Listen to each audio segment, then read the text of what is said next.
biggest conversation currently that is going on in the country is the decision of the current government to sell 15% of its 35% owned shares in Safaricom PLC.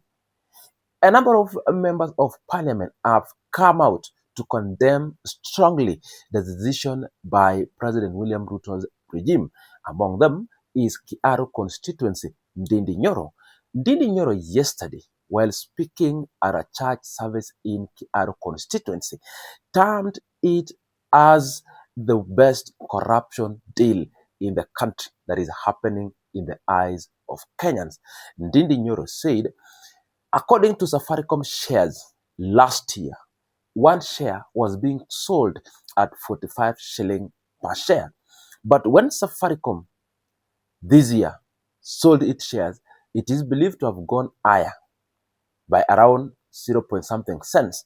But when the government have come in and they want to sell those 15% shares, they are selling it at a lower price, that is at 34 shillings. Listen to Ndindi NYORO. In that, Ndindi NYORO has said in a figurative manner that, for example, if you have bought a plot at 500,000 shillings, you have already invested, built an house that is generating a monthly income, that is rent. And after 3 or 4 years, you want to sell this house. And now you are coming up and saying, I'm selling this house at 450,000 shillings. Yet you bought the house, you bought the land at 500,000 shillings. You have invested in building the house, and later you are selling the house plus the land at a lower cost than the one you bought even the land with. Listen to Ndindi NYORO elaborating that issue. Ya kuuza hisa zile serikali inamiliki katika kampuni ya Safaricom PLC, na wanauza hisa moja kwa shilingi 34 shillings. Safaricom was trading at 45 shillings per share in 2021 before they invested in Ethiopia. How can you convince Kenyans that you can sell a plot of land for 450,000 shillings? I'm talking about it figuratively, to understand. Atuende pahali ununue ploti inauzwa for 50,000 shillings. Mwishowe after 3 years ama 4 ujenge flat ambayo inachukuliwa rent katika hiyo ploti umenunua. Ile shamba ulinunua for 50,000 na umejenga ploti na inachukuliwa rent, ati mwishowe after 4 years ukuje utuambie hiyo ploti pamoja na nyumba ati ni 340,000. And in this case, it is now open to the public that there is an hidden agenda in all these issues.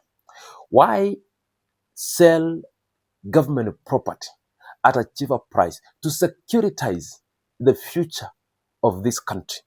According to Ndindi NYORO, the securitization that this government has done is beyond wonders. That the government of the day is securitizing every government property to win money for this 2022-2027 presidential period. That it is putting Kenya at risk if this is what is happening at this particular moment. Listen to Ndindi NYORO. I have experience in the capital markets in Kenya, and for sure I know the people who represented the government in this deal. Probably some of them are actually not government employees, and some of them we are not contracted to negotiate on behalf of government. And maybe even those people, there are things they do with the buyers. Mimi nauliza kwa heshima, let us not rush the sale of 15% stake in Safaricom. Let us give people a chance to compete. Let us open a competition of bids so that we can have many companies bidding to buy that stake of Safaricom, so that Kenyans can get full value for the stake we have in Safaricom. Safaricom, the 15% stake in... In addition, Ndindi NYORO has declared that even if he is the only member of parliament to defend this conversation, he will remain himself fighting for the rest of Kenyans. That in this current regime right now, having the coalition of the Kenya Kwanza joining hands in working together with the Azimio, the opposition of then, is that nobody now is there to fact check and put the government in checks and balance. That these issues are happening in front of Kenyan eyes, while other members of parliament have been blindly folded by the goodies the William Ruto government is giving them. And in this case, he has said he will stand by himself, even if he is the only member of parliament in the Republic of Kenya. Listen to Ndindi NYORO. Future government revenue to gain political capital today. Kama ni dividend ya Safaricom, kila mwaka Kenya inahitaji pesa ya kulipa walimu, ya kujenga barabara. Kwa nini tunaitisha upfront, alafu Kenya is losing 15 billion on dividend alone? Why? Hii mambo mimi naongea, and I want to repeat nikimaliza. I have more information than there is in the public domain. And that is why I requested my brother Honorable John Mbadi. Juzi alisema angetaka tujadiliane hii mambo hata kwa runinga. Na nikasema kwa niaba ya Wakenya, mimi nimejitoa, because I have evidence that the government is being shortchanged in the sale of Safaricom. And I'll fight for this matter until our country gets full value of the Safaricom shares. Ndindi NYORO father has accepted the challenge to face Treasury CS John Mbadi on national television over national conversation on matters issued with public debts and the securitization of government-owned agencies.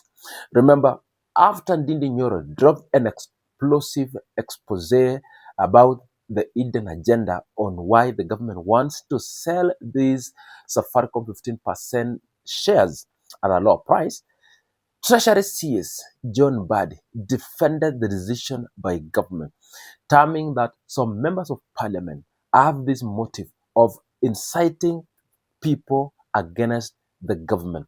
That if Ndindi NYORO anajiamini kabisa, let them face themselves in a platform and raise all these issues, and him as John Mbadi, together with other senior government officials who are working in the treasury, will be there to answer this question in front of Kenyans. Something that Ndindi NYORO amesema, niko ready hata kama ni saa hii asubuhi. Listen to Ndindi NYORO. Lisa, I have more information than there is in the public domain. And that is why I requested my brother Honorable John Mbadi. Juzi alisema angetaka tujadiliane hii mambo hata kwa runinga. Na nikasema kwa niaba ya Wakenya, mimi nimejitoa, because I have evidence that the government is being shortchanged in the sale of Safaricom. And I'll fight for this matter until our country gets full value of the Safaricom shares. Asanteni sana.